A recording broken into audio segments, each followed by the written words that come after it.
Hey, this is Greg Stevens from RIP, and I'm with Real Life Street Stars, and I'm a real life ghost hunter. Real life.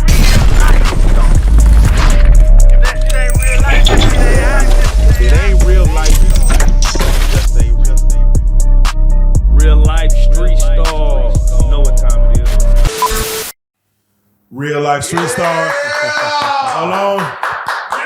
We got a very special situation here. We have, I would say, a founder, owner, lead investigator of RIP, which of course stands for Research and Investigation of the Paranormal. That's right. Greg Stevens. Thank you. Welcome. Appreciate it. You know, it's very rare that, our platform, we normally talk to rappers that, unfortunately, like to, just be reckless out here and kind of do, whatever.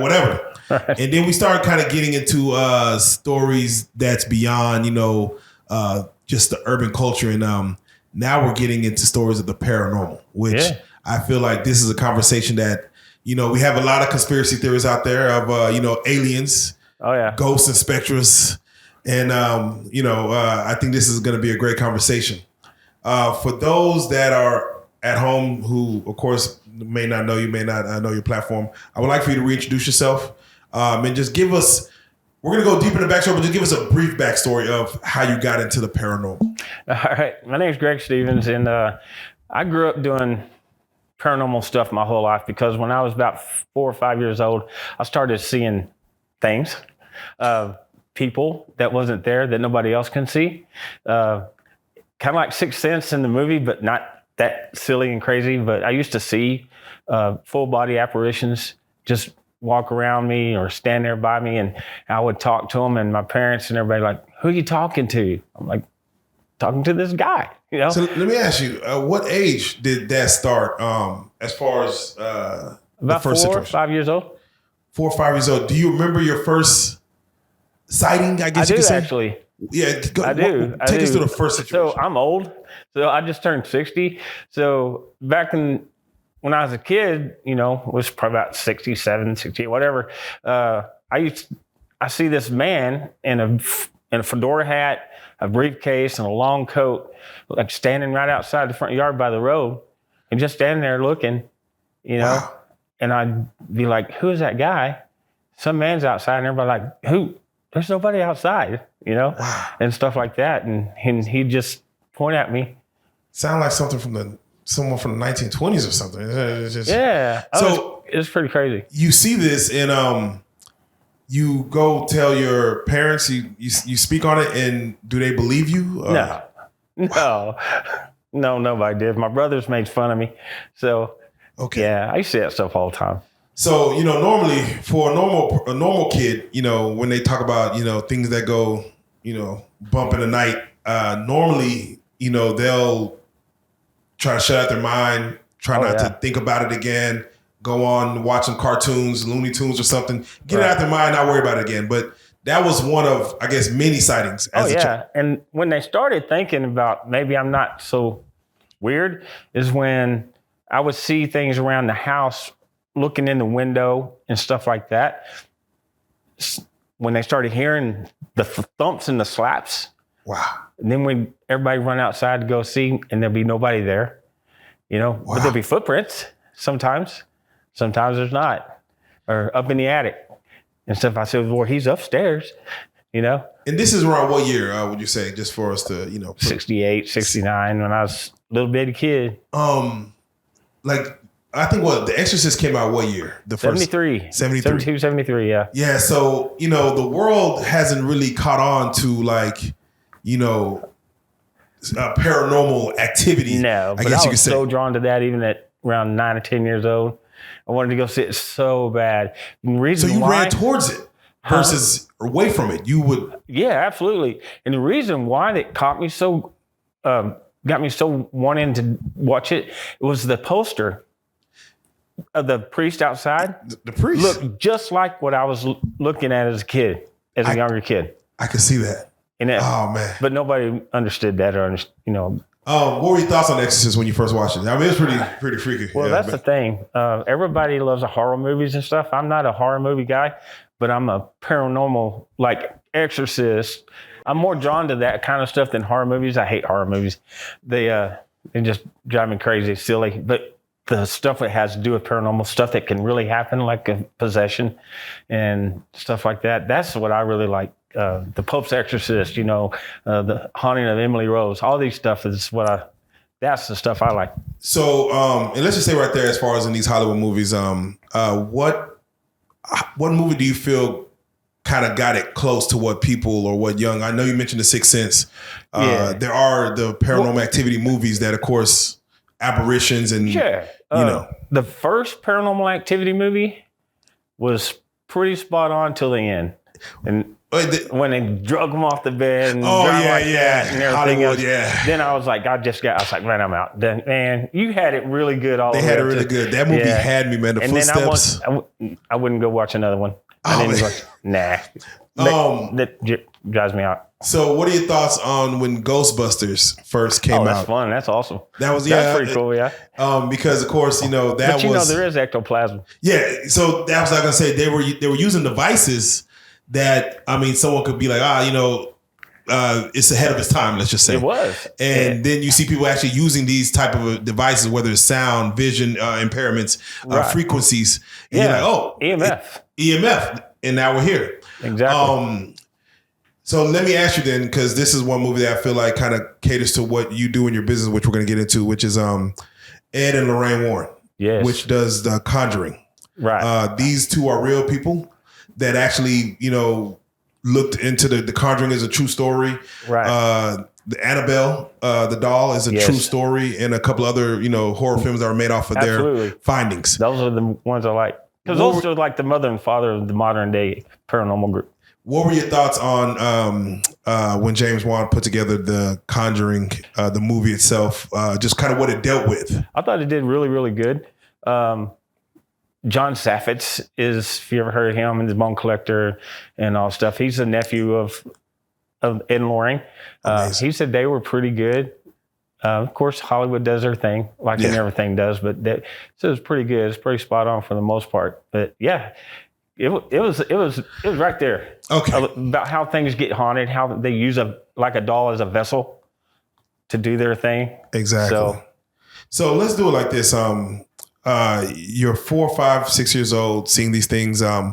What was your religious belief? What was your family's religious belief growing up? Yeah, I grew up Baptist, and some Assembly of God, Pentecostal stuff. That's what I really enjoy because it was more lively and everything, right? But yeah, we're a faith-based group. Okay. And that's what we do. We pray in, we pray out when we do all of our investigations and stuff like that. But because of my spirituality in my relationship with Jesus Christ, that I believe what I see and hear that's actually happening. Now, what we got to figure out is whether it's of this earth or not of this earth, or if it's a deceiver, a devil's minion, low-level demon, stuff like that. That's what we got to try to figure out. So let me ask you your thoughts on the afterlife as a kid, just in this early on as a kid. Yeah. How did you look at, the afterlife? How did you look at death? I always knew that when you die, you go to heaven. Because I was saved, baptized, everything else. I'm going to go to heaven. Yeah. Didn't think about anything else. Wasn't sure about it wasn't really making sense. It just seemed weird and natural at the same time, and that you got spirits walking around. Didn't even really think about it until I started getting in my teens. Right. And stuff like that. That's when I really started thinking about it. Now, it said that you used to, I don't want to say live on, not an Indian reservation, but used to chase what was possible Indian spirits. Yeah. What was that? Just based on the area you stayed in, or what did you see? Yeah. So grew up most of my life. I grew up in Mineral Wells, and we lived off the Brazos River Valley. Okay. And we had a lot of Indians in that area, Paleo Indians and all kinds of other tribes and stuff. So we used to sleep. We had fish camps up and down the Brazos River on my uncles' and cousins' land and stuff. And I would go out. My mom, let me speak up. My nanny and pawpaw lived up high on the ridge line, and then rivers down below in the valley, right? So I'd go spend the weekend with them, but actually I'd go spend the weekend at the fish camp in my own little tent at night. I was 15, 16, 17 years old. It didn't bother me. And then I just because I start seeing these shadow movements moving around at night and stuff, and I'd just go run and try to catch up with them. See, normally someone runs away from that. You're what was it about your nature? Did you have an investigative nature? Just like, did you want to catch one? Like, what you like? Did you want to see kind of? Yeah, I wanted to talk to him. Wow. So, what are you doing? Why are you still here? You know? Did you ever? Because you mentioned that as you were a kid, you used to see these specters and used to talk to them. Did they ever talk back? Yes. You would hear voices. Yes, I would hear voices. It wouldn't be long sentences and stuff, but it'd be like yes or no answers or, stuff like that. But, go. Need to leave.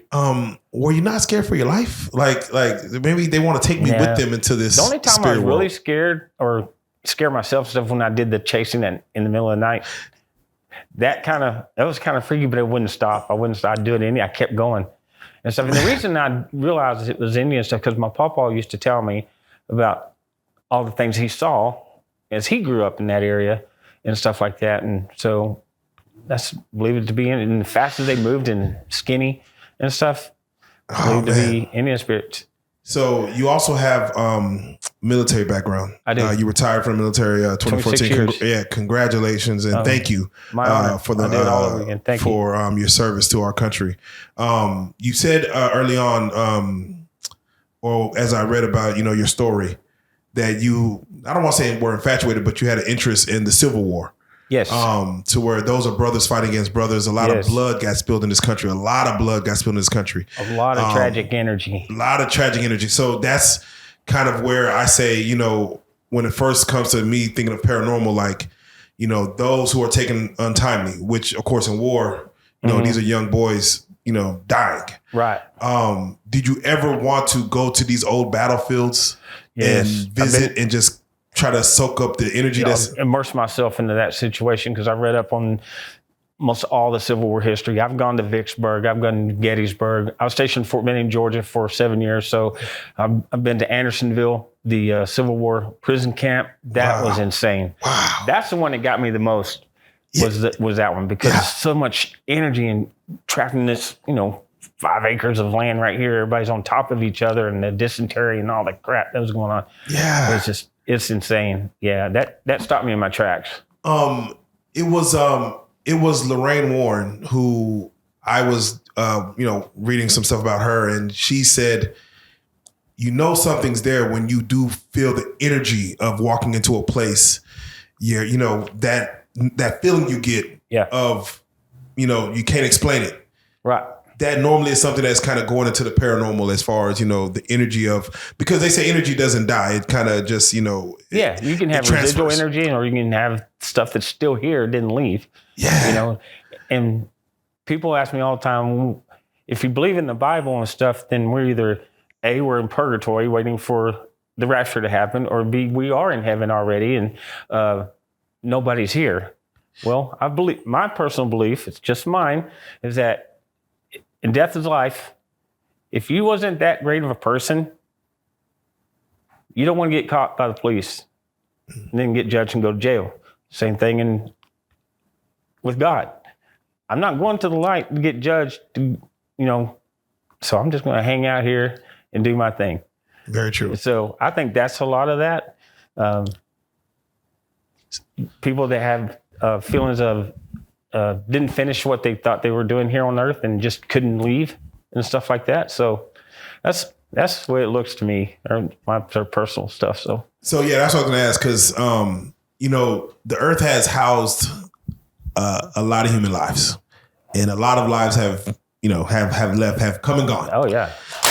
From what you're saying is that you do feel that it's unfinished business versus a bunch of let's say energy or ghosts or specters walking around. It's just those who fail to to exit. Yeah. I'm not going. I'm just staying here because this is where I belong. Type of energy, and I've caught several EVPs and stuff says didn't want to leave. You know, when they asked and stuff. I've caught several of those, not a lot, but several times. So one of my favorite movies growing up was Ghosts with Demi Moore, Whoopi Goldberg, and Patrick Swayze. And that's one of those movies that made me remember, and there's other movies out there too, but that's one that just kind of really had me as far as the unfinished business of love and kind of going from there. And being able to actually manipulate physical, you know, things around so it made me say, okay, well, you know, because, you know, I'm a kid, I'm watching this movie and I'm like, I can see this happening because I can see me wanting to say, I have to let my presence be known for my wife or for my girl or my mother. Let me say bye properly. Right. For you, when you see, and again, I'm saying right now we're in the entertainment world. When you see a movie like Ghost and you see a loved one that passed untimely, let's say, you know, cancer's real big and things like that. Yes. Do you ever want to what are your thoughts on like mediums that, you know, what Whoopi Goldberg played as far as being able to talk to, you know, physically their job is to talk to, you know, those who pass. Mediums. Here we go. All right. So on this many mediums that I know, only 2 are the real deal in my mind, in my eyes. Okay. And that know what they're doing and pretty accurate. Because you'd be surprised how many people say, I'm an empath and I'm a medium. No, you're not. Wow. Go on an investigation with me and I'll prove that you're not. And I've done that. I have done that many times. Man, I've also helped one get her make her understand that she is one. And she's done great since then. So, but a lot of that is cards, and you're just playing rolling the dice, and you know, and you just know what the cards are and what their meanings are and stuff like that. Then you're going to try to either make them feel good or whatever. I'm not big on them at all. Okay. There's only a few, and I'll tell the ones who I believe is to be when somebody really wants a psychic medium, I'll say, we'll contact this person or contact this person. Okay. And they're the ones, but I wish they could be just like Whoopi Goldberg and that stuff. Like I really do. But do you feel some people do get into it like fraudulently as far as seeking either fame or money? I remember you stated that you started off with some guys. You came under some guys that were doing paranormal research, and they weren't in it like, you know, for what you're in it for. They were in it more for the glory or for the money. Right. There's a lot of that. And 99% of the teams that are out there today, that's what they want. So they're not really into it for the right reasons like I believe I am. Because me and my son's done 4 screen tests to do a paranormal show. One of them was a father-son military thing, and I thought that was the best one. Yeah, that could have been great. As soon as they start saying, well, let's say if we're on location and we're really not getting anything, I said, if you want me to fake stuff, that ain't happening. Yeah. I'm just not going to do it. And I'm not going to sell my soul for that. And then I don't hear from them no more. Yeah, they went on to... No, if you want me to kind of overreact to the oohs and ahs, I can do that. That's easy. But I'm not going to fake nothing.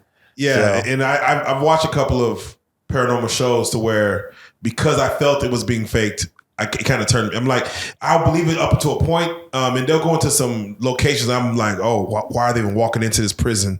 Why are they walking into this hospital? What the hell? Like, And then but then sometimes, like you said, their reaction to try to sell it will kind of throw me off. I'm like, that's that turns me off. And they've gone. A lot of those TV shows have gone to places I've already been to, and then when I go back, I get more access than the TV show guys because I get actual evidence every time I go. Wow. Real stuff that they can see and hear and stuff like that. So tell us, what is one of the places outside of, like you said, you went to Anderson. What is one of the places that you felt like, man, the energy in here is just like, I mean, was it a prison? Was it a hospital? Was it a school? Plantation. A plantation. Wow. Myrtle's Plantation in St. Francisville, Louisiana. Wow. Yes. So you're talking slaves here now. You're talking... yes. Generations and generations of owners, you know, slave owners all the way to the end. Because I think it was built in 1796. Wow. And all the TV show Ghost Hunters already been there and stuff like that. But I got real great tangible evidence every time I go because I know the history. I know time frames and when things happen and stuff. So I'll go off that during my investigation and stuff. A few years ago, we were down there. One of the stories is Mr. Winters was one of the owners at the time, and he out the back porch. A rider showed up and yelling and screaming at him, and pulled out a shotgun and shot him right there on the back porch. And he crawls through the house, goes to the other end of the house, and then crawls his way up to the 17th step, calling for his wife, and that's where he died. And so it was him, his wife, and his 2 daughters. And we were there a couple years ago, and I brought another team with me, and just, I like to share stuff with good teams and stuff that knows what they're doing.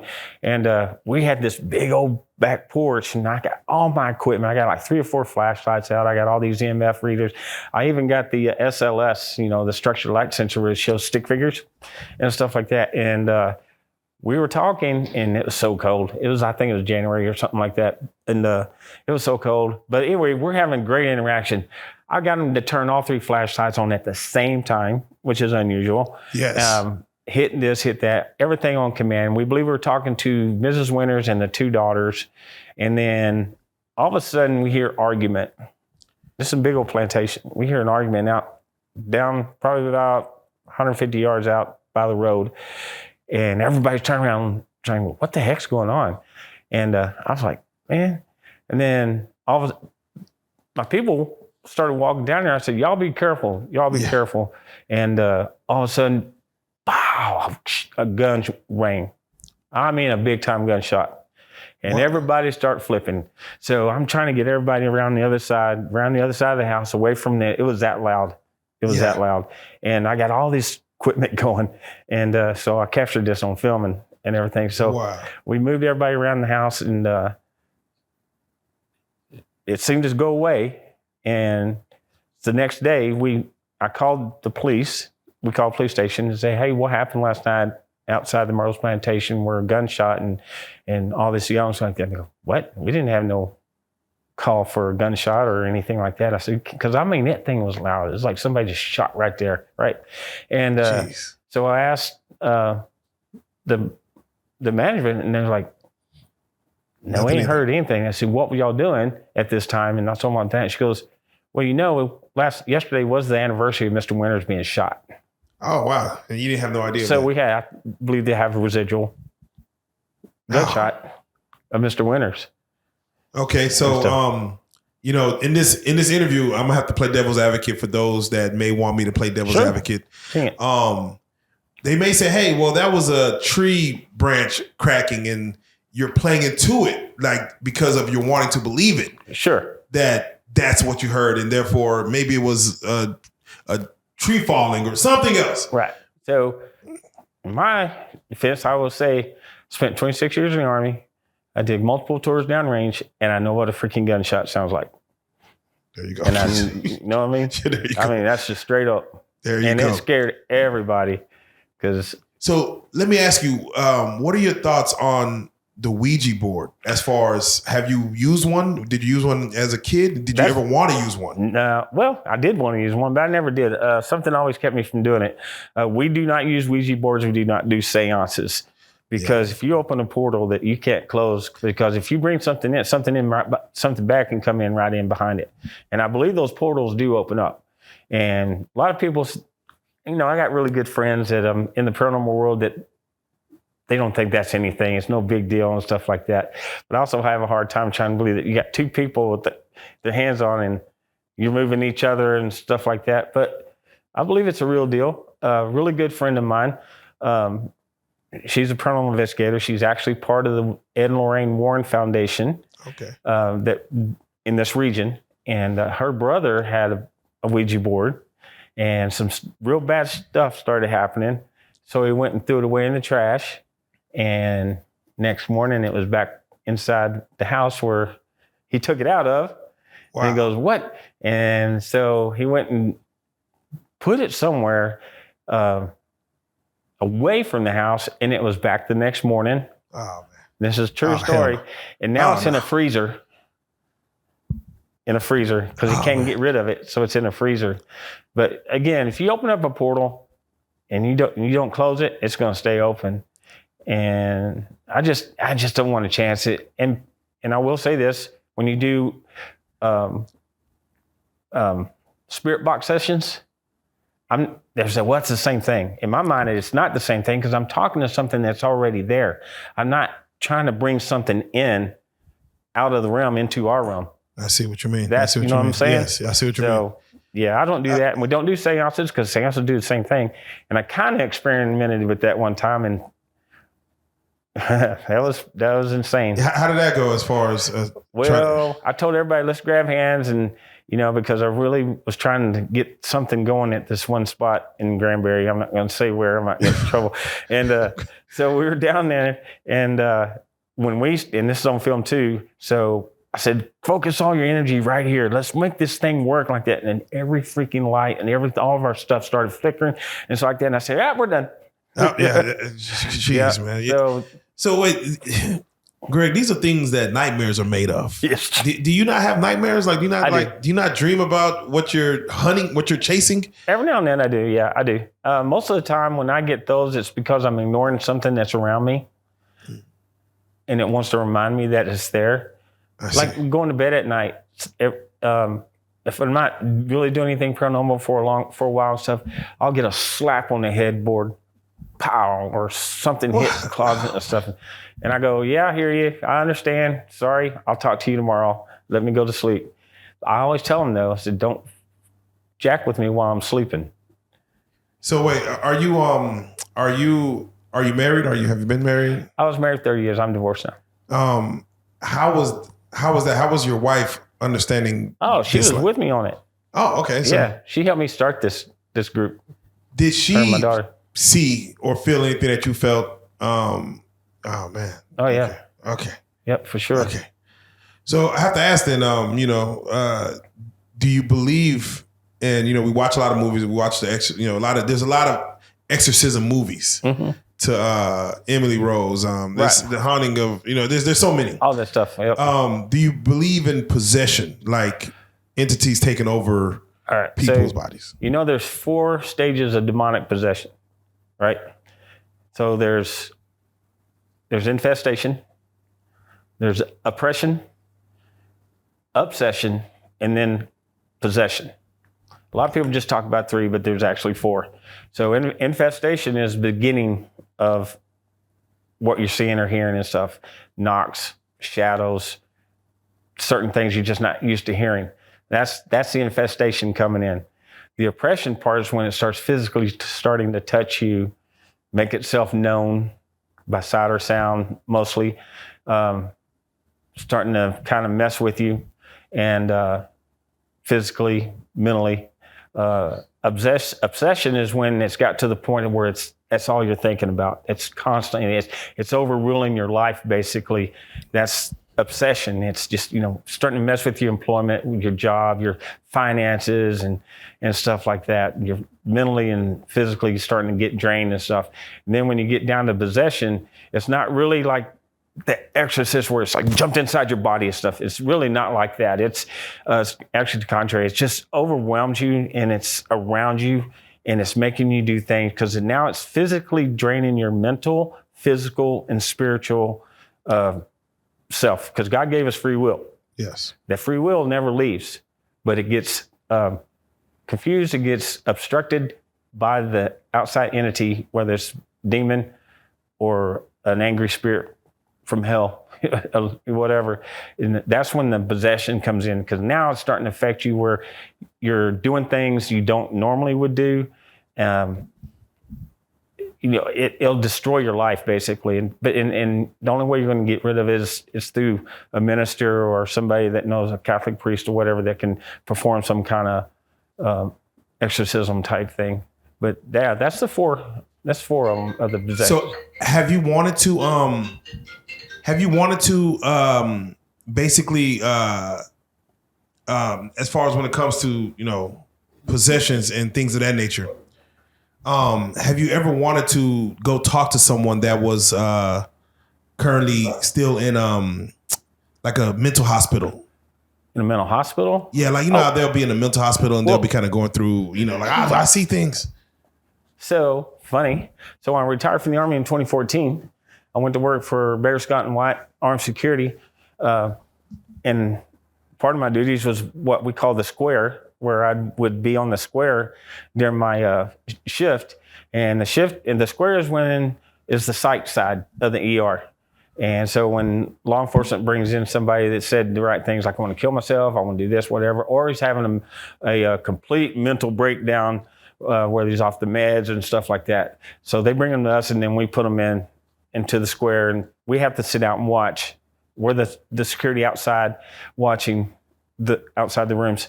And I met Jesus Christ 4 times there, for sure, because every one of them told me they were Jesus. And a lot of times they'll start getting really weird and crazy and wanting to come out of the room, attacking people like that. But being what I know, doing what I know and what I've done for so long, I would sit and talk to them, oh, so you're Jesus. So can you explain to me what happened on Mount Olive when you went up to do the prayer and the disciples downstairs sleeping like that, and I just start engaging and stuff like that. And it would calm them down and everything like that. Right. And I do that. That's what I did for a long time. I do that all the time. So when you do this enough and you start doing homes, somebody's private home stuff, you also end up becoming a counselor, a family counselor. So let me ask, because you mentioned demons, you mentioned, of course, entities from hell, possibly. Mm-hmm. Do you feel like there's also let's say the nicer spirits, as I guess let me say angels, things of that nature that still move around, not looking to where we talk about possession in a bad way, but also to like where there's unfinished business to help, to say, let me give you a clue of what happened to me, like a child saying, right. Here's how I died. Right. So, to let you know. Yeah, I get you. The best example I can give is the night before my dad passed away.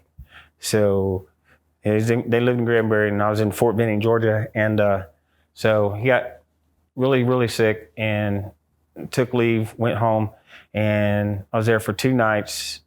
And then the night before he passed, I stayed in the room with him. He was on hospice, and I stayed in the room with him, and he was pretty much comatose and stuff.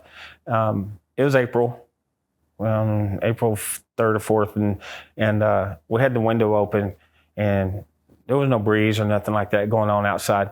And all of a sudden, I was starting to get sleepy. I was like on the edge of bed. All of a sudden, a breeze come blowing through, right? And the curtains and stuff, and a really nice warm breeze come up. And my dad woke up for the first time in a while, and he called my name. Wow. And I said, hey, Dad, and said he's glad I was here, and gave me a big old hug, and he was so hot.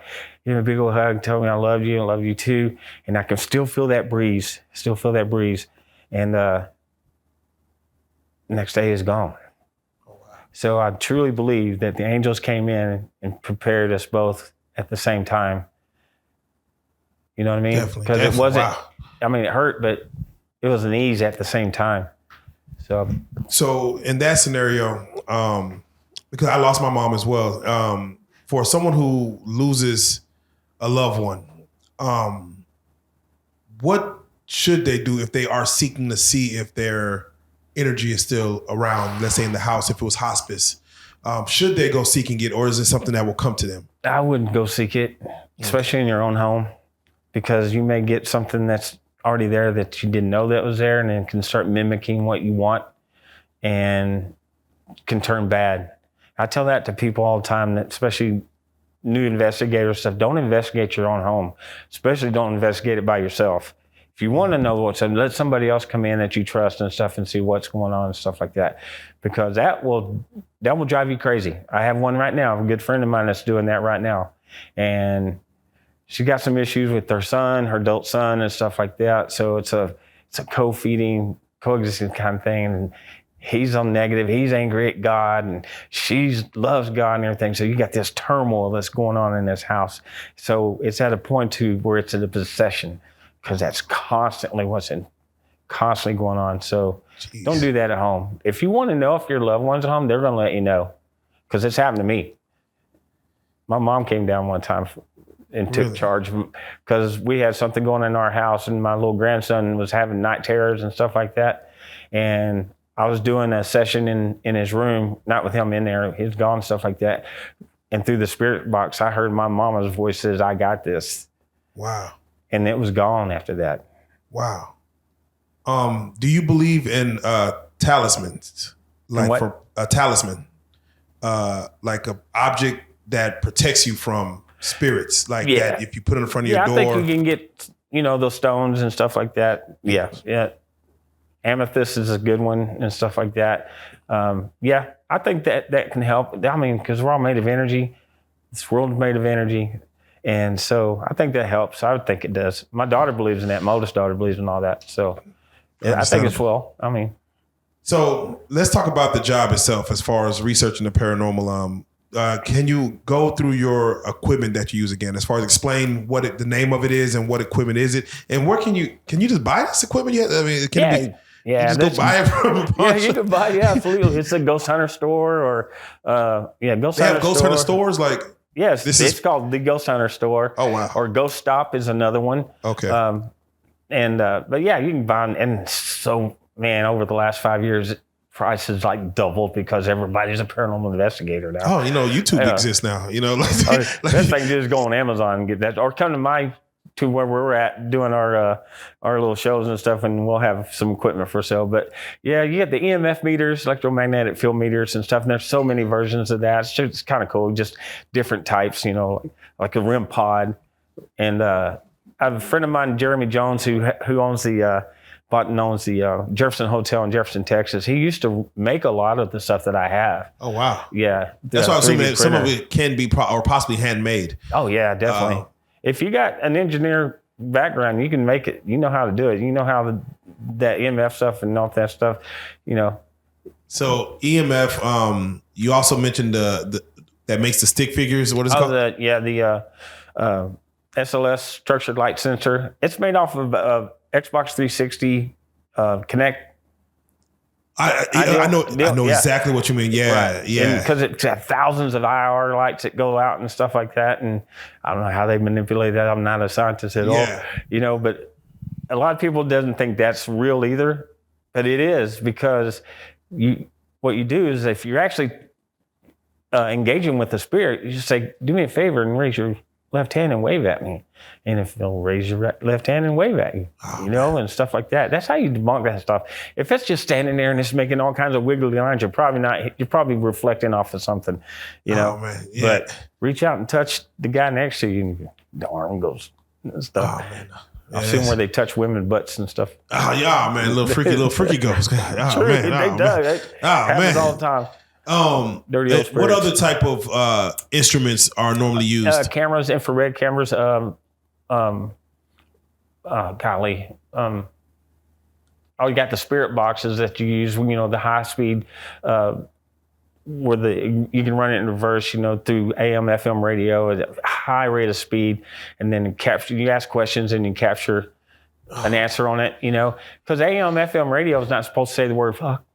No, not at all. Or anything. And I've been called every name under the book through these things, because they hate me when I'm dealing with something bad and negative. They hate me. They know it right off the bat when I walk in, and they'll start cussing through these radios frequencies. So, the infrared light cameras, the full spectrum cameras, which is in a purple hue like that, and you can capture a little bit better than that. That's at the Myrtle's Plantation. I captured what I believe to be Chloe, the old maid that was hung. Jeez. Because she poisoned the kids, because she got in trouble, got kicked out of the home, back into the kitchen with the rest of the slaves. And so it was a kid's birthday. And so she was going to make a cake, and she put oleander in it to make them sick so she can come in and try to help them get well and stuff. But she overdid it on the oleander and killed both kids. Oh, my gosh. So, and they ended up hanging her and stuff. And I was like 1:30 in the morning. I'm right outside from the main house to what's now the general store and where you go in to get your key and stuff like that. That used to be the kitchen area. Anyway, I caught her right in between through a full spectrum camera. And I took a picture, and it takes 3 pictures like that, real quick. It's a shadow picture. Yeah. It captures shadow. And when I took it, I didn't see nothing. So I was sitting like that. And then I went back, and there she is, her white hat thing, and like bigger than Stuttgart, man. I seen a show on Netflix called The Haunting. Very good show. And they were showing like this giant, like I guess an old mansion or something. But there's a lot of things happen in this house, a lot of ghosts. And you see ghosts going by, and I can't see the need to want to follow it into that room, especially if it's a house that I've never been in. So my question is, whenever someone moves into a new house that they feel is haunted, what should they do? Could they call you? Can they test? Call me, yeah. Yeah, like what should they do? Let's say, especially if it's an old house, like a 1925 old Victorian house. What should they do if they feel like, man, this place feels haunted? Right. They can call any respectable paranormal group. We'll come in and go check it out. You know, spend a day or night there and just see if there's anything there. How bless the house, you know. Oh, I'm about to say, yeah, because what if you actually do feel something's there? Like, you tell the homeowner, you know, something's here, something's up in the attic. Right. Boy, you need to. Right. I think a lot of times now that these real estate agents have to figure if there's stories of that, they've got to have it disproven. Yeah, I think that's a new law. But anyway, yeah, I can go in. We go in and bless the house. You can do sage. You do paling sticks and all this kind of stuff, and I do that a lot. I bless houses and stuff with holy water, Santa, whatever it is, and all that good stuff. It's almost like an exterminator. Like, well, hey, you know, if you hear any more, noises, call us back. We'll come on right back to you. I'm the working man. Yeah, Ghostbusters. For sure. The Ghostbusters. So let me ask, Greg, do you believe in aliens? What are your thoughts on alien culture? Because my thought process a little bit is that God made us. He made this big old whole world. Who says he didn't do something else somewhere else? You know? Hey, there you go. I mean, I've never seen one. I haven't seen Bigfoot either, but there's people that go out there, cryptozoology, all that good stuff. Right. I want to go hunt and see if I can find Bigfoot. Some of those TV shows make me so. Yeah, in Miami, crazy. There was a talk of an 8-foot, 10-foot tall being walking around, a lot of police activity. And you're hearing a lot of UFO stories, like really in the past 2 to 3 years, like a lot of stories. Right. What do you say when you're like, you know, are you feeling like kind of jealous of like, man, the aliens get all the love, man? What about the ghosts? No, I don't get jealous, but I'd like to know. I mean, because I know that a lot of the government documents have been released and stuff like that. And I believe a pilot, if he's saying, I don't know what the hell this is, and it's moving at Mach 80, whatever, you know, I believe him. So is there out there? Most likely, probably. But I haven't seen one yet, but I'd like to. So when it comes to, again, with your job, as far as, you know, the paranormal, because, you know, again, these conspiracy theories go out. You mentioned Bigfoot. What are your thoughts when it comes to animals? You know, someone's dog, old Yella, you know, had to put her down. I've captured dogs and cats on EVPs and stuff like that. So the spiritual world can fall over to animals as well. A friend of mine caught her dog that passed like 6 months prior, caught her on her in-house Ring camera of her dog coming like normal. Oh, wow. And I mean, it was see-through, but the whole shape of that dog was right there, spot on. I was like, yep. That's the deal right there. See, and it goes back to Hollywood. You know, I see movies like All Dogs Go to Heaven, and I'm like, you know, I've been thinking this is one and done. But you're saying a dog, a canine may have unfinished business. The energy of the canine may still be. Or the angels allow it to come down and be with your owner for a while. Because I believe that one of my dogs that I've had helped me get through my divorce, and he was like almost 16 when we had to let him go. Every now and then, especially when I'm down and out about some things and stuff, I feel him jumping on the bed, you know, and getting close. So let me ask this, you know, and this is kind of where we may veer a little left, but I got to get your thoughts on it. The rapper Tupac, he passed away 1996. Some people say he was alive out in Cuba or something. A lot of other people said, no, this man has passed away. He is gone. Do you feel there is a way to say, no, I could outside of being on Cobalt Street in Las Vegas, there's a way to find out if someone is truly gone. Versus faking their death is what I'm kind of saying. Yeah, I think so. You have to go back to where he was the most happiest at, where there was a home or, stuff like that. Maybe that's where they could be. You can feel it or, ask questions and stuff. But again, you're going to have to figure out whether you're dealing with the deceiver or you're actually dealing with, the one that did pass. So yeah, man, when you say things like deceiver, man, it just makes you not want to touch none of it. It's like, man, we gotta stay away from it all. When it comes to like more famed people, like let's say Princess Diana, where she, lost her life in a car wreck. Right. To where, that's across the pond. That's over in England. Mm-hmm. But if you're like, hey, do spirits travel, would you say? Like, oh, I think they can. Okay, yeah, but say how far off? How far do you think they may travel? Not saying from, I'm not sure, but I do think they can travel. I really do. I got some with me all the time. All the time. Oh man, y'all may feel things and stuff and hear things after I leave. Hey, wait a minute. There was a knock earlier when we first started talking, right? Yeah. Do you hear do you pick up on like noises and statics and things? Yeah. And what's that? Because normally I just chuck it up to, hey, there's something going on. I've learned how to debunk real well, and I know what, like, say, an ice maker or the refrigerator's kind of like regenerate itself, whatever. And I know all that kind of stuff, but I know what a normal knock is and what a not normal knock is. So again, when things go bump in the night, do you feel like someone should go look into what is that? Or could it be like, hey, that's some spirit? It just depends on how brave you are, if it's me, I already know it's already there. And I just say, I hear you. Sorry I haven't been talking to you lately. I'll talk to you tomorrow. Just remind me. Yeah. Stuff like that. Just remind me. Yeah. What are your thoughts on the Titanic sinking and then also the submersible going down there to follow? Yeah. What are your thoughts on the Titanic? I think that's all those pretty wild. And I think that energy there is insane because they got a lot of artifacts. Yes. And they got them in two places. They got one in Tennessee and then they got one in Missouri at I can't remember the name of the place. Anyway, good friends of mine, Mike and Chris from the Wraith Chasers, they go every year to the Titanic.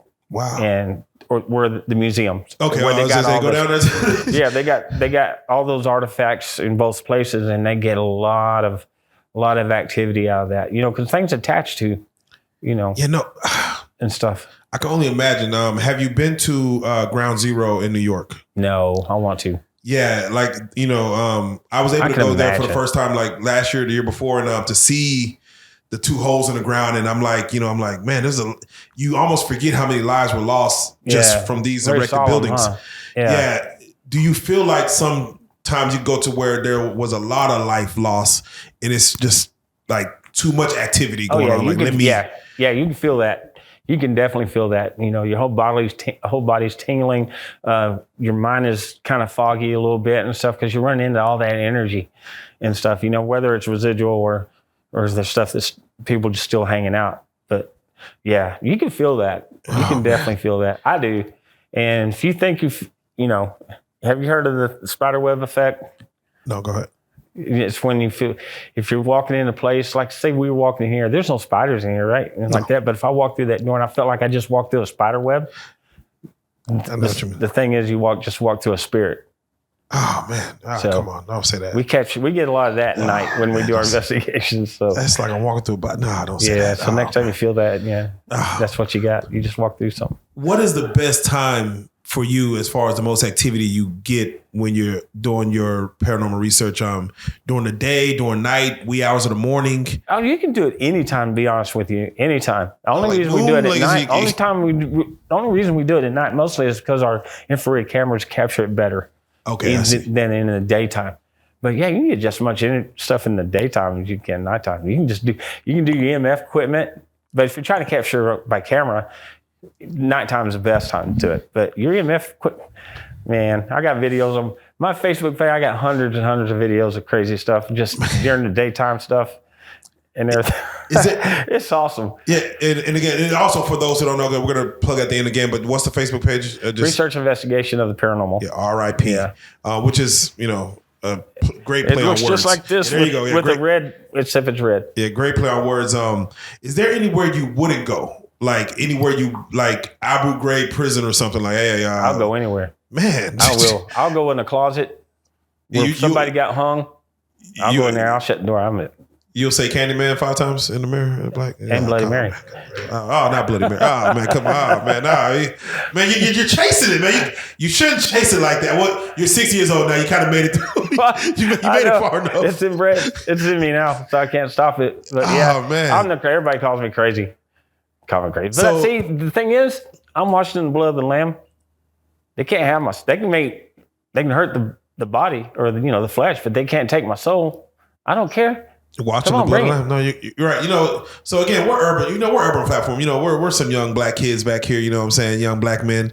We always look at it like, man. They always say, why does the white man run to the danger? And we'd be like, get the hell out of there. And you're actually explaining white men running out of there. like you hear something go bump in the night. Hey man. Have you ever seen the Ghost Brothers? No. Check them out. Have them come on your show. Oh, okay. The Ghost Brothers. They're 3 black guys that are awesome. They're great guys, and they're called the Ghost Brothers. They did have a show, but just like everything else, if you don't conform to what they want, off you go. Just like my buddies, Mike and Chris from the Wraith Chasers. They used to be Tennessee Wraith Chasers, right? And Ghost Asylum, Ghost Haunted Towns, Haunted Town Lives, and stuff. And we get together all the time, a couple times a year, and they'll come do my charity ghost hunts and be the celebrities. So. Wow.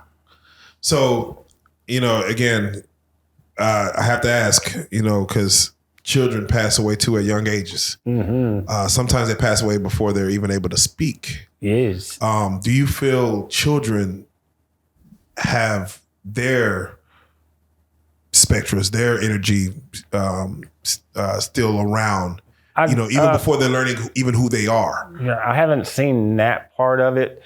I've never heard any baby cries. Thank God, because that would kill me. See, that's what the devil hates or knows about me. It's my weakness is kids, is children. So that's where I have to be really strong when I'm dealing with something that happened tragically inside of a home where the kid or children were killed or died or whatever. Right. But I do know that in Granbury at the Langdon Center, the Gordon House, a 5-year-old girl named Audrey still haunts that place. And I believe that she's still there because of her grandfather's kept her there, because he's still there, A.P. Gordon. He helped develop Granbury. And we captured an image of her after about 9 times as I've done this house.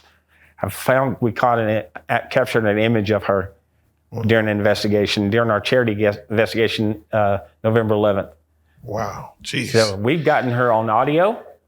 She's interacted with our equipment, our flashlight, and all kinds of stuff. And again, my son, the first time we were made contact with her, my son, he was still in high school, and we were doing an investigation inside the A.P. Gordon house, and him, Tyler, his friend Tyler, who was part of the team, and Brandy Herr, who runs the ghost tours in Granbury. They're all sitting in the middle of the living room floor, and Brandon was playing the guitar, and it used to be a music center for Tarleton State University too. Right. And so he's playing guitar, and they're sitting in the floor, and Tyler goes, "Hey, Brandon, hand me that flashlight." So Brandon stopped playing, handing him the flashlight, and we could hear on the audio little Audrey say, "Please don't stop playing, Brandon." Wow. I mean, it was awesome. Jeez, oh my God. And then when Brandon went in the Army and he wasn't there on several investigations, we would talk to her and say, "Hey, do you remember Brandon?" Flashlight light up and everything. She loved Brandon to death. And then Brandon was home when we did this last investigation. That's when we caught her. One of our good friends taking pictures and caught her. Oh, wow. So, jeez, I'm curious. What would you say is the most violent death you investigated, or violence that happened, like something like maybe a house burned down or prison riot or something? Like, what's the most violent outside of even the Myrtles? Yeah. I've been on the aircraft carrier down in Corpus. Okay, wow. Yeah, and so it got hit several times by kamikaze pilots. Wow. And it's USS Lexington, by the way. And the first one sunk. This one's the second one, the USS Lexington. But it still got hit by kamikaze pilots and stuff like that, and been hit a lot, and a lot of death on that. And I've captured Japanese voices on there, and stuff like that. It's pretty awesome. You know, that's where they filmed part of the Pearl Harbor boat scenes was on the USS Lexington. That's what I was going to ask, because I was able to go out to Pearl Harbor, and you can still see the boats underwater. I'm like, whoa, it's still right here underwater. Is there a location you would like to visit that may have a lot of activity, whether Pearl Harbor, whether the Holocaust, out in, like, is there anywhere you want to go to say, like, I've been to Dachau. Oh, really? Yeah, when I was stationed in Germany. And my head, I had such a bad headache within the first 30 minutes I was there. It was insane because of all the energy, bad energy that was there. And that's how I judge a place that I'm investigating, whether it's got bad or just whatever, regular energy. If it's bad energy, I feel like my hat's going to pop off my head. Oh, man. Because I feel like it's like swelling. It's just so intense and stuff. But yeah, Dachau, I would love to actually investigate. They won't never do it, but love to investigate like Dachau, because just walking through it, doing our own little tours and stuff like that, spending several hours there, man, I'm getting a headache right now thinking about it. It's insane. Dachau was insane, and that wasn't the worst of them. Oh man, no, I can only imagine. Imagine. But yeah, Dachau that would be the ultimate one for me. Okay. For me, yeah. Now I've been in some crazy jails, so. Yeah, no. Which ones would you probably say is the craziest as far as and is it still open? It's not open. They may have it as a museum now, but oh man, it's up near Lubbock. It's a no jail up there. It's built in the 1800s. I had it right in my head now. I forgot the name of it. Anyway, I'll figure it out and I'll tell you about the end. We went up there to actually do an old hospital, right? But the people that was supposed to be there to open up the hospital said, we're driving 5.5 hours up there to go do this. And then they wasn't around. Well, the sheriff was there, and it's just one light town. Sheriff goes, well, we're about renovating our old jail and everything, so you want to come do the jail? Well, yeah, we're going to do that jail. Absolutely. And so we were up there, and we started doing this jail and got the history of it and everything else. And we got some pretty crazy stuff. It was awesome. And we started getting rosewater smell because that's what they used to use way back in the day as a perfume and stuff. Oh, wow. And come to find out that the jailer's wife, they all lived in downstairs, fell in love with one of the prisoners and slapped him one night full of rosewater, and he was able to slip out through the bars and escape that way. And you still get that residual smell of that from there. Wow. But we went back about a year later, and it was just us and the sheriff and a friend of his and two journalists from the Lubbock Avalanche Journal newspaper. Yes. And we're upstairs in the gallows, which nobody was ever hung there, but this place is insane. So we're up in the gallows, and in front of us is the woman's cell, and then over here was the men's cell with the little entranceway right there. So we're all around. It was pretty good size. We're all the way around in a half moon. We're like double arm intervals apart, and we're talking. But prior to that, during the initial setup during the day, one of our investigators got scratched big time. Way big time. This was during the setup during the day.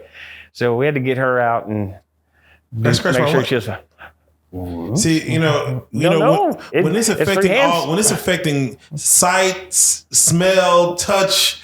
I'm about to tell you all about that in this story right here. Yeah, all of it. And so we're upstairs, and my investigator Chris, he was a tall guy. He was right at the leaned up against the entranceway, and we're looking. It's dark. We can only have residual light from the cameras and stuff like that. Can't really see. And Chris goes, "Oh my God, that smells." He's like holding his nose. I go, "What are you smelling?" In my mind, my mind's already racing. I said, "What are you smelling?" He goes, "It smells like burnt rubber." And I said, "Burnt rubber? What the hell?" So I kind of worked my way over to try to see what he's smelling. I couldn't smell it. He goes, "Man, it was right here. I swear, it's gone now, but it was right here." And I was like, "Man." So I worked my way back to my position, and we started talking. And all of a sudden, man, what he was smelling hit me like a ton of bricks. And I go, "Oh, it's not it. I smell it." He goes, "Yeah, burnt rubber, right?" And I said, Nope, that's sulfur.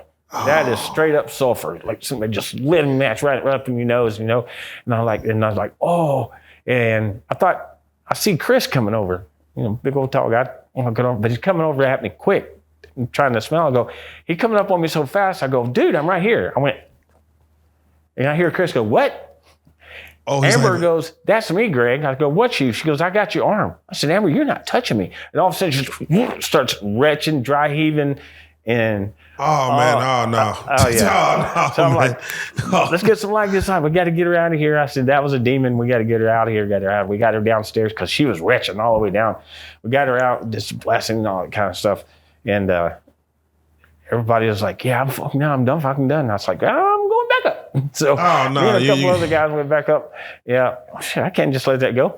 Nah, that's Azazel. You gotta leave. You gotta let him make it, man. Yeah. So we went back up, and it was me and my buddy James, and Grady was sitting in front, but he was kind of kneeling down, and we're just talking, just like, "Man, whoever you were, this, washing the blood of the Lamb, you can't do anything for me." Started reciting Revelations 20 and 10 and all that kind of stuff. All of a sudden, Grady gets up and starts backing up. We go, me and James both went like this. "Grady, what?" "Shit, it's back." And it's like, "Yeah." And he's like, then I really started going to preacher mode and stuff like that, and then retreated out and didn't see it no more after that. Oh my God. It was pretty fun. Oh no. See, yeah, these are stories that that's why that's gonna go back to the business. You do this a lot for charity. Is this a lucrative business? No. You do this a lot for charity. You do a lot for the veterans as well. Yeah, I do. I use what I've done over the last 20 years or so, and able to bring in some celebrity stuff, because I am retired Army and I have lost brothers, sisters downrange and stuff like that. And 22 a day is a suicide awareness number, suicide number. The actual real number is around 50 to 60 a day. Wow. That's the real number. Wow. Not 22. They just stuck with 22. Sounds good, and that's what they run off of, including them plus law enforcement personnel, first responders. They see, paramedics and stuff. They see the worst crap too as well. Yeah, I just can't even imagine what especially with kids and stuff like that. So everybody has a little PTSD and suicidal thoughts and stuff. So I use my platform to raise money for organizations that will help them and make it easy access for that. And I've done that for the last 10, 12 years and raised over 60, 70 grand, trying to do all that stuff. But yeah, that's really near and dear to me. Yes. I try to do that at least once or twice a year for sure. And then Mike and Chris, I'll tell you, from the Race Chasers, they're absolutely phenomenal guys. And they come out every time I ask. And we fly them in from Tennessee and do all that stuff. As we have people that may have experienced the same things that you experienced and they want to get into this business as well, do you also teach? Not saying you're opening classes or nothing, but if someone was interested, would you take someone? I was going to ask, do you take any new possible paranormal ghost hunters and teach them the ropes and kind of pass your knowledge on? Sure enough, absolutely. I've done little things here and there for groups of people, and did a long talking about exactly how each equipment works and what we're looking at, how to debunk stuff. Not everything's paranormal, not everything's the devil, Zach Bagans. Okay. So, and I teach them and stuff like that. And I actually want to do something. I'm going to try to do it this year, but it may be next year. We're going to try to do it this year, is do like a little 3-day mini ghost camp for kids. Because everybody wants to be involved in that and stuff. Oh yeah, and, definitely. I think Ghostbusters do it the right way. Yeah, the Ghostbusters movie have now made a generation for kids now. Yeah, and they have a new one coming out, I believe, in April or something. So yeah, you're right around the right time. Exactly, and we want to do it right. Because there's, like I said, there's so many ghost hunters out there that they're not in it for anything but making their own money and stuff. all my ghost hunts are for other people, especially helping people. I never charge. We never charge. You're not really supposed to charge. It's like an unwritten rule. Yeah. But people will call me and say, hey, I need this. Can you help me with this? And how much you charge? I don't charge anything. What do you mean? The last group charges something. I said, what? Nah, don't be doing that. Well, what do you need? What we got? And we'll go do it. The charity hunt stuff, I don't take a dime out of any of that stuff. And we pay our overhead, and then the rest goes to charity and stuff. And it's a very, very expensive hobby. No, I can see. It's also a very cutthroat business. You mean as far as competition or? Oh, yeah. Oh, man. Ghost hunter beef. Stinking jealous. There's some backstabbing some bitches, man. Oh, man. It's crazy. They might put a hex on you, man. They might put the Blair Witch on you. I don't know. I got psychic people sitting there try to read my mind and say, good luck, let's go. Give it your best shot. And it's like, you blind, can't read anything. Yeah, because I'm not going to let you in. Sorry. Has Hollywood ever reached out to you? Oh, no. Okay. No. Are you open to work with any Hollywood directors if they're trying to, not say tell your story or anything, but tell like a true ghost hunting story? Right. Oh, yeah, absolutely. Okay. Yeah. Okay. I mean, I got lots of friends. They end up getting, I'm not saying that they're making stuff up, but I know for a fact some of the stuff that they're getting on the Travel Channel stuff, none of that happened. Oh. And I'm not going to be that guy. So if you want to do a real ghost hunting thing, because I am the real deal, and I'm not bragging, but I'm in it for the right thing. I really do try to find answers. And I'll tell you, man, it's like there's a paranormal code which says you can't answer all your questions. Did you go to heaven? Is there a heaven? Is there a God? And when you deal with the dark side, there's always no, it's only hell, or stuff like that. But if it's just regular spirits and stuff like that, they ignore the question.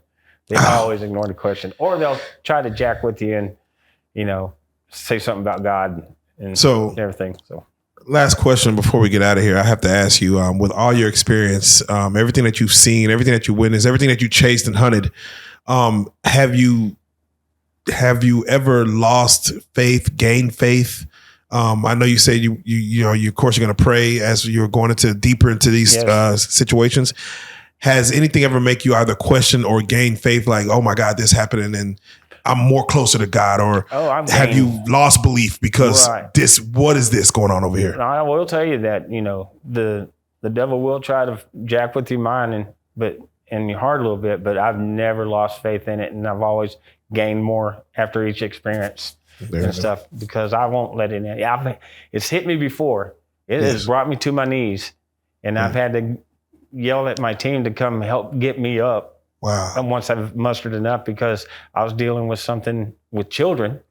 Wow. And that's when I learned not to let that open up when I'm doing an investigation when it comes to children stuff. But yeah, it made me closer, especially when they know that it can knock you down. Like I said, I've been pushed, punched, scratched, pressed, you name it. It's all happened to me. So, and when your time here is said and done, would you like to? No, I'm just messing with you. I tell some people I'm coming after you. Would you want to just be the thing of dreams, or would you say like, hopefully, when your time is done, your business is finished and you can rest peacefully? Oh yeah, they say all the times I'm going straight to heaven. I won't be back unless I needed to come back and they let me. There you go. Before family. There you go. And stuff like that. Because there's been a lot of paranormal people that's passed and stuff like that, and they always say, well, I'll be back and stuff like that. And I've yet to see or hear from one of them. Oh, wow. Wow. And you're the person that I would, if they said it to you, you're the one who's going to actually pick up on it. So yeah, I hear you. I hear you. Yeah. So, man, Greg, very good. So I want to ask you, when people encounter you, what do you give them when they say they've had their own spiritual encounters or have been in a position to where they've seen stuff or interacted with something that's of the spiritual world? Oh, yeah. That's when we start having fellowship then, We're going to have our own little church. Jesus said, where two more shall gather in my name, there I am also. So that's what we're going to go on that. I'm going to make them feel, good. If they're having a spiritual moment with God, I'm going to build that up with them and stuff. If they're having a falling out of that, I'm going to build that back up for them. You know, because again, we become preachers and family counselors in this business if you're doing it right. You know, so yeah, I can count that a lot. I do, and I do the best I can with it. It's just crazy. You know, again, for what you do, it's an amazing work. It's a very interesting line of work. I never thought that even this was a lifestyle someone could pursue. So when I spoke to Dale, and shout out Dale for, you know, linking us up. Yeah, definitely. When he told me about you, I was like, man, this is so interesting. I got to bring him in because I just need to know more about it because, you know, here in the inner city, we don't see too many situations. We hear about things, but I know the more deep in the country you go, you may be like, wow, there's things that go bump in the night that I just don't know what it is. And even what you mentioned as far as, from the Indian spirits to the Japanese to